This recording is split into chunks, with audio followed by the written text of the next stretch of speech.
الله يسعد لي اوقاتكم جميعا. هذا الفيديو على كثر ما لحيتوا علي يا شيف شامل، شو يوميات الشيف الشاورما، شو يوميات المعلم العربي، شو يوميات المعلم الغربي، شو الاجور بسوريا. هذا الفيديو خاص نص عن الناس اللي بتسالني على هذا الموضوع. خليكم معي، راح اسال شيفات شغاله على راس عملها عن الرواتب، وبقى انتم رايكم بنشوف باخر الفيديو شو الترتيب. خليكم معي. هي مطعم الباشا موجود ببابا مصلى، وهذا الشاب اللي واقف وراه تقريبا هو صاحب المحل. خلينا نتعرف عليه. مرحبا معلم، شلونك؟ شو الاخبار؟ الله يخلينا سكري اياك. اوت. على راح اسالك راسي. سؤالين. تفضل حبيبي. شو يوميات معلمين الشاورما بسوريا حاليا او عندك بالمحل؟ يبدا من شو وينتهي بشو؟ هلا يعني عندك ريسين تستاهل يعني من 175 لل 200 225 اذا ريس معلم وقفته حلوه. من 175 175 لل 225 ألف، يعني هيك بتكون انت اعطيته حقه. يعني من 175 ألف سوري تماما ل 225 ألف. تماما هي رئيس الشاورما. تماما. طيب والعربي؟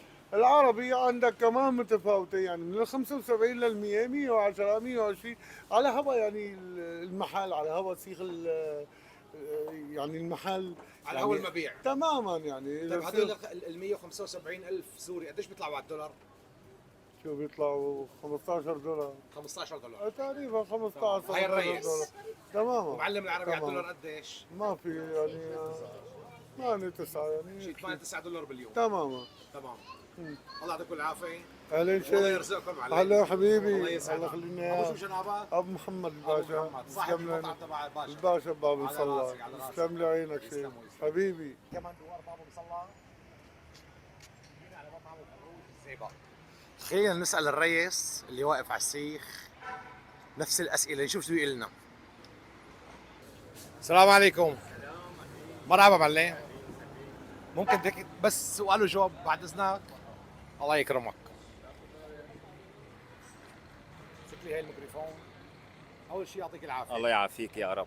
معلم سؤال. تفضل. معلم الشاورما بسوريا، معلم الشاورما بسوريا حاليا قديش عم ياخذ باليوم؟ ومعلم العربي بسوريا قديش عم ياخذ؟